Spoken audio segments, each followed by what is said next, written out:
All right, so this video is going to cover this loops logic model worksheet, and then well, that doesn't, well,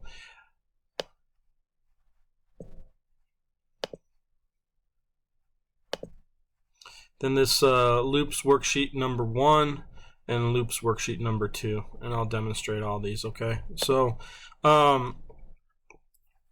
so this is what a typical while loop logic model looks like.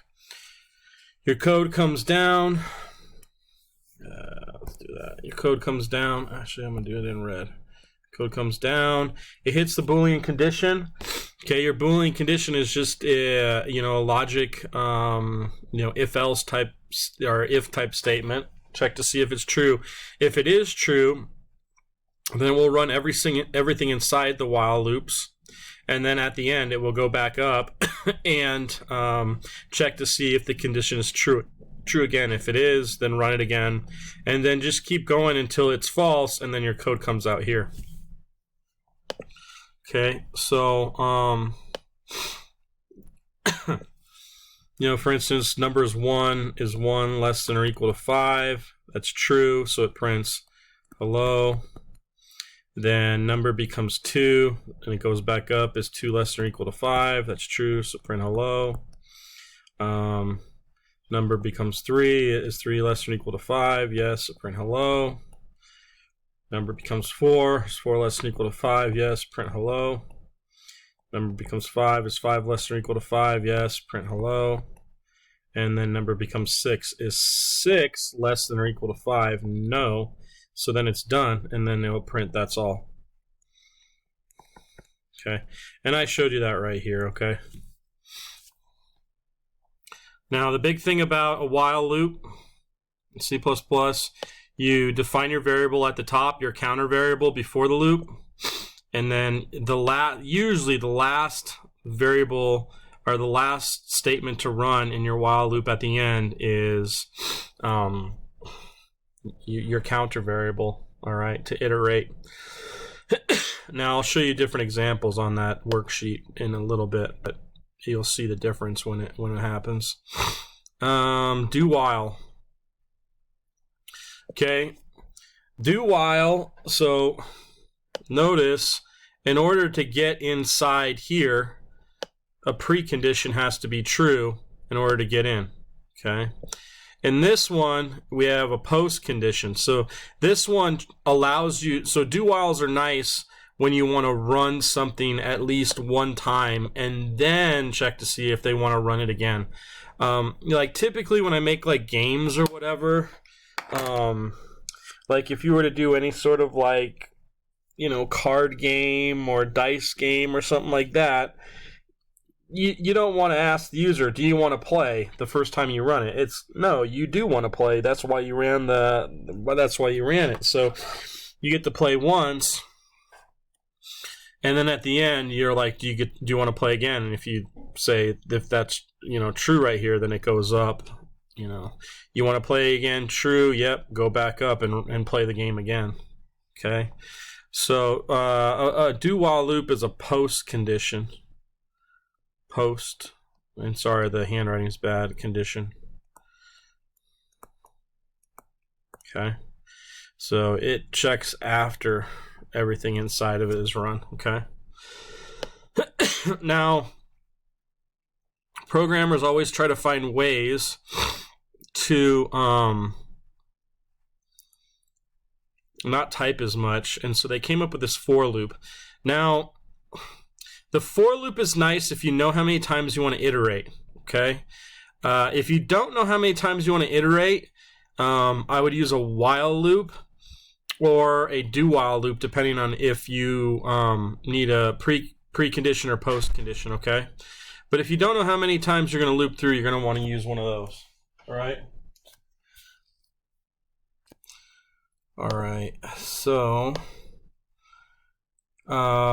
yeah, I was talking about the for loop now. The for loop is like the while loop, only it's condensed, into one line right here.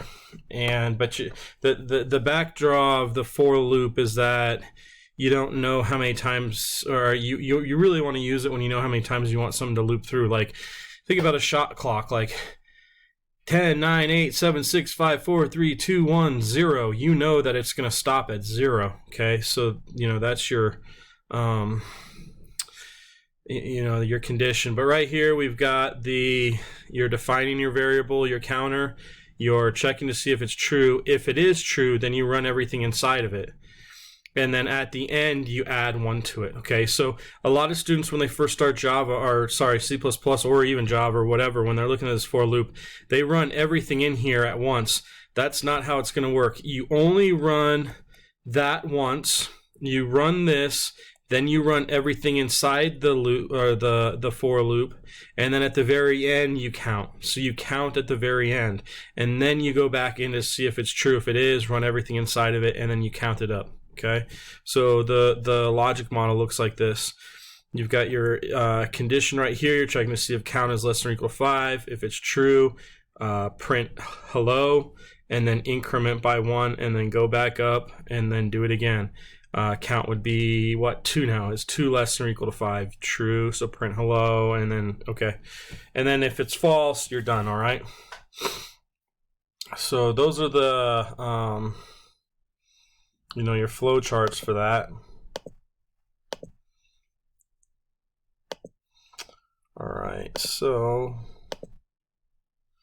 why is it not? I might have to pause it. It's not letting me open up my Word document that I'm looking for. There we go. I'm gonna pause it. Try to. Okay, I don't know why that wasn't letting me open anything, but that's fine. We'll get through this. Okay, so when you're working on these, I would write everything out by hand, and I use, for these, I would start off. I use columns when you're working a lot with lots of variables, but this one's only working with one variable, so I have count, and I use like a table method that. Well, not a table, I use tables, kind of like Excel, where you got your variable at the top, and then you've got each row going down, and then you go to your next column with the other variable, and then you go down, and then you can kind of see what's going on at every step of the loop until you start understanding these. So count is 0, so I put 0 there. Is count is 0 less than 3? Yes. So what do we do here? We say 0 plus 1, and so count becomes 1, right? And then it prints 1 to the screen. We go back up. Is 1 less than 3? Yes. So we take 1 plus 1, and count becomes 2, and then we print that to the screen, 2. And then we go back up. Is 2 less than 3? Yes. So 2 plus 3 is 3. So count becomes 3, and we print 3. All right. And then you go back up. Is 3 less than 3? No, that's false. And so you're done with that. So the final value of count is 3, and this would be the output. Okay. Number 2, we got count is 0. Is 0 less than 3? Yes. Now the difference between 1 and 2 is, typically this is what you see. You see the incrementer at the very end of the while loop, and you'll see, what that does and what difference that makes. So count is 0, and then so what do? We print 0, and then we add 1 to count. So count becomes 1. Is 1 less than 3? Yes. So we print 1. Add 1 to count. Count becomes 2. Go back up. Is 2 less than 3? Yes. So you print 2. 2 plus 1 is 3. So is 3 less than 3? Sorry, count was 3. And then is 3 less than 3? No. So your final answer is, well, the final is what, 0, 1, 2, and your final value of count is 3, and then you're done. Okay. So notice, this does change the output depending on where you put your, this one was before the print, and this one was after the print. So it does change things. So you need to be mindful of that. And typically, like I said, almost exclusively, your counter is at the end of the loop. Okay. Let's see here. I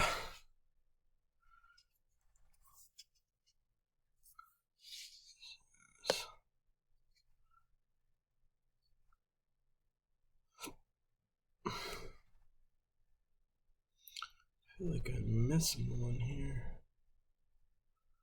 I'm not missing one. For some reason, this should be 2 right here, and this should be 3. Either way, it doesn't matter. All right, cool. All right, so you got count equals 1.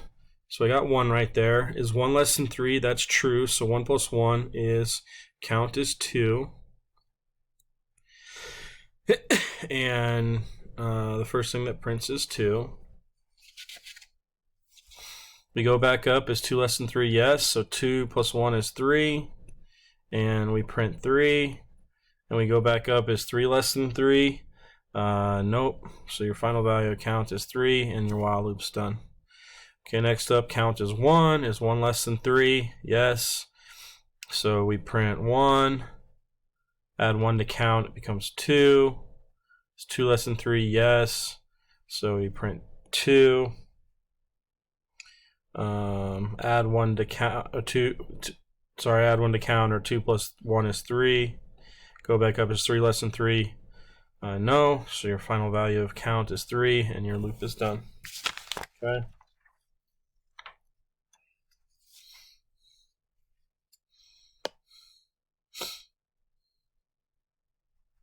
All right, and then I put in the answers down here. I might upload this file for you guys, and you can do it on your own, but most people just like watching this and seeing how it works and how somebody else would do this, all right? So let me get the last one for this video. This is a pretty quick video, I feel like. All right, again, I gotta pause it because it's not letting me open up the document. All right. What does it say? It says, write the output of the following code fragment.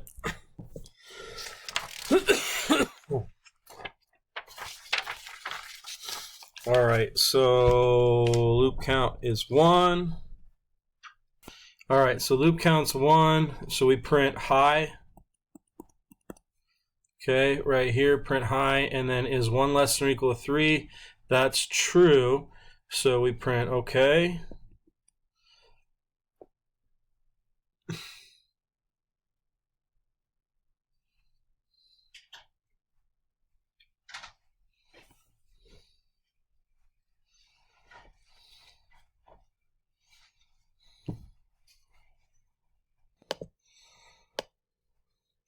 All right, for some reason, I don't know why, but this should have an opening and closing on this one, okay? I was going through the worksheet that I've got in this one, and this was a little bit different. And the only way I'm demonstrating this is that